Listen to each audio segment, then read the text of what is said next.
Asante sana bwana. Huku nasikiza matangazo yetu kutoka mashariki mwa Jamhuri ya Kidemokrasia. Watu ambao wanakuangalia wangetaka wakujue sasa hivi tunazungumza na nani?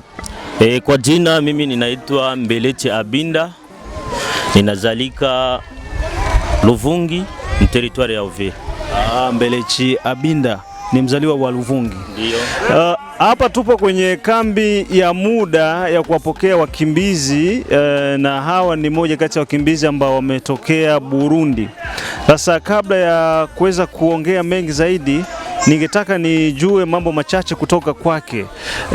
Ulikimbia muda wa mwezi wa 12 tariki ndo precise, ndio muda shapita siku nyingi.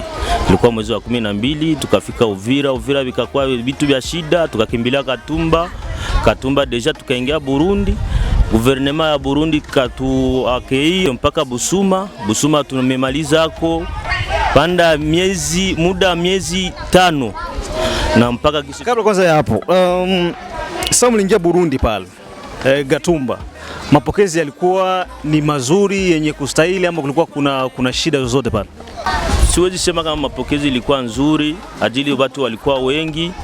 Kakuya jikuta gisi gouvernement ya Burundi ilipokea batu sehemu mbalimbali, na kapokea batu sehemu ya Sange, sehemu ya hapa kwetu Katumba Uvira, ikabidi watu wengi ikabidi kasema ilifue watu haraka na kuanza babeba direct mpaka Busuma kule.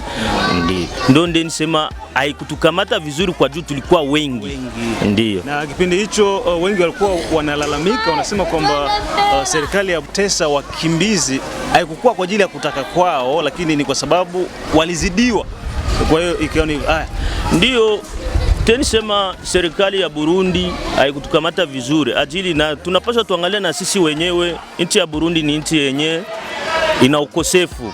Nchi ya Burundi ni wengi sana, kwa kusema uweze kutukamata vizuri ikalemewa, na ile mkulemewa ikabidi igombanishe, ikatia yote kumikono ya ASER, ikatusaidie, ikafanya kazi. Croix Rouge ikafanya kazi, na gisi tulingwa tunatoka tukaenda Busuma, tukafika kule kwenye tulifika, tukawazia tunafika fasi pazuri, ila mateso haikukatia pale.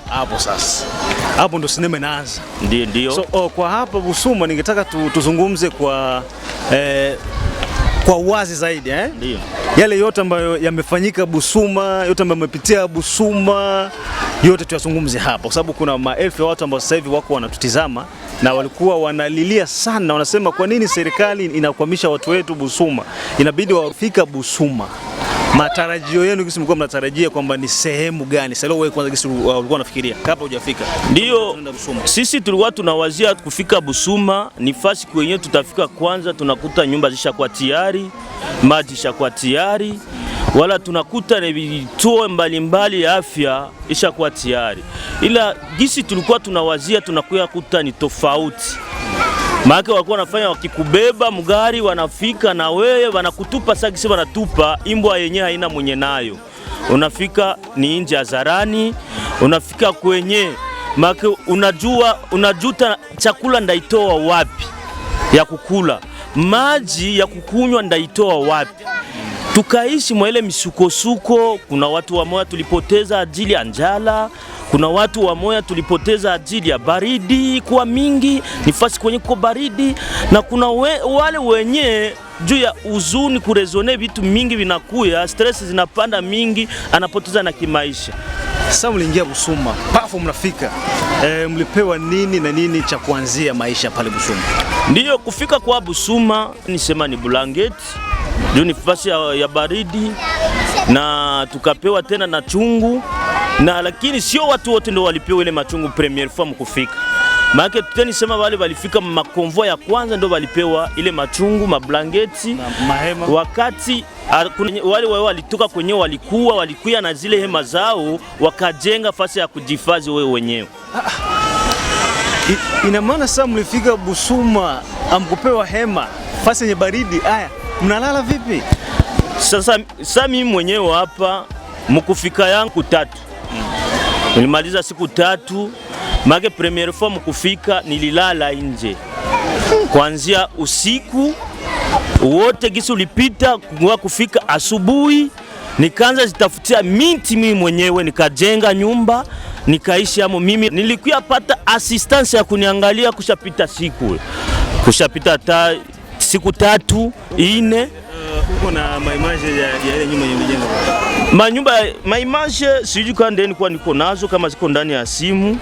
Moto ndio inaisha. Image nilikuwa nayo, unasikia? Imagine nilikuwa niko nayo ya nyumba ni kitu kienyewe banapashwa kwa disia kwenye tulikuwa tunaishi na machozi na kutoka wewe mwenyewe. Ndio. Sasa maisha yakawa na ile siku ya kwanza, siku ya pili, yenye uliona ambacho kilikusikitisha sana kusema kikweli maisha ya ukimbizi mimi sirudi tena? Mimi kiliniletea huzuni sana, nikakuonesha tunaenda kwenye nchi yenye itatupatia misaada, itupokee vizuri, lakini pia mateso yanakuwa nyingi.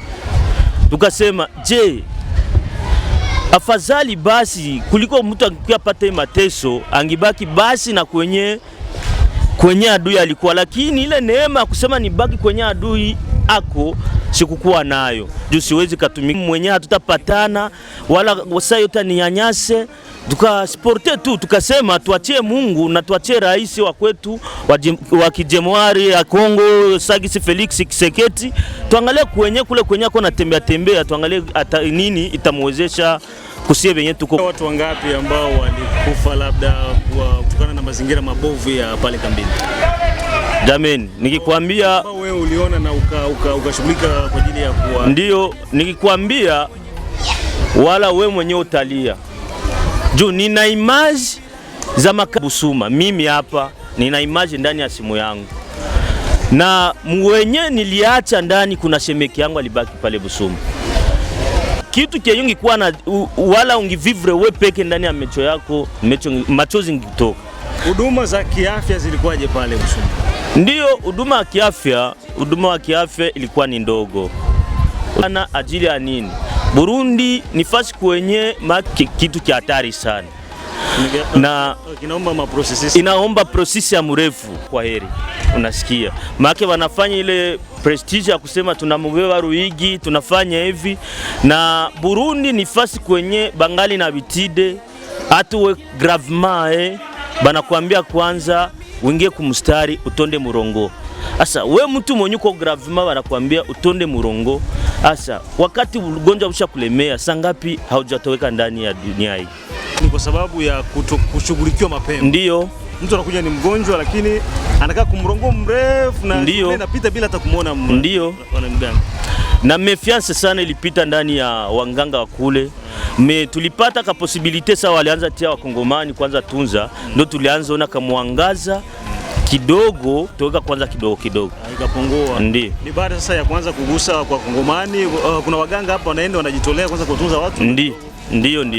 Na tukisema tuzungumzie kwa wakati mlisikia sasa mnataka kuanza kurejeshwa kurudi nyumbani, mlijisikiaje? Antuka tulisikia furaha sana. Sasa tulisikia tunataka rejeshwa nyumbani. Kuna watu kule kambini Busuma wa kusinzia, kupiga shangwe na vigelegele, watoto kukimbia ndani ya mabarabara kusema tunataka kurudi kwetu. Antuka tulijisikia furaha, na sasa tulianza kupanda magari.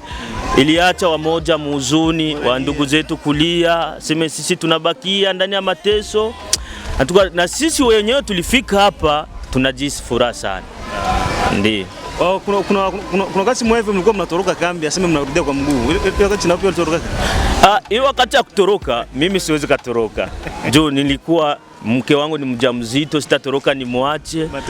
Mateso kwenda na njia, na inabidi tena wasa wanakubana ndani ya njia, wanakula pesa ama wakufunge. Tukasema tuchunge muda wa Bwana ifike.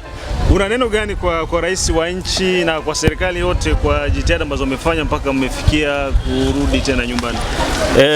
Ninapiga kwa shukurani kwa rais wa nchi Felix Tshisekedi kwa kuturudisha nyumbani, na tunapiga tena shukurani kwa gavana Jean-Jacques Burusi mwenye alifika kwanza Busuma kutuvizite na kule. Ndio. Na tunapika tena shukurani kwa kufika yetu hapa, alitupokea Katumba kama kawaida na watu wakatupokea kama vizuri sana, walikuwa wanatuchunga kwa hamu hata kama tulifika usiku. Okay. Mimi nakushukuru sana. Asante. Na karibu tena Uvira. Uvira iko hapa kwa ajili yenu. Merci. Tunaishia kwanza hapa na ndugu yetu, bado tutakuwa tuna session ya watu wengine hata wawili watatu hivi ili kuendeleza na haya interview hapa kambi ya ziada ya Uvira. Asante bwana.